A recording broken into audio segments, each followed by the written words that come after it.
চাকার বদলে ট্র্যাক, ট্যাঙ্কের মতো চলে, কিন্তু আকারে এতটাই ছোট যে বাইসাইকেল লেনেও ঢুকে যেতে পারে। দেখতে নিরীহ, কিন্তু এই যন্ত্রই এখন পোক্রোভস্কের হৃদস্পন্দন।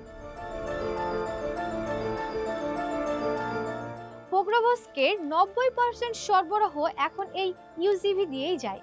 ভবিষ্যতের যুদ্ধ এমনই, মানবরহিত, ঝুঁকিহীন, মেশিন কেন্দ্রিক। 30 কিলোমিটার জুড়ে কিলজয়, যে কোনো নড়াচড়া, যে কোনো ছায়া মুহূর্তেই আকাশ থেকে দেখা যায়। বোমাটা পড়ার সাথে সাথেই পরেরটা হাজির।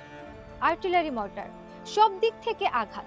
59 মিনিট, পুরো 59 মিনিট মৃত্যু আমাদের খুঁজে ফিরেছে। এমন পরিস্থিতিতে নতুন সৈন্য যেখানে পাঠানো প্রায় অসম্ভব। মানুষ বদলানো যায় না, কিন্তু যন্ত্র বদলানো যায়।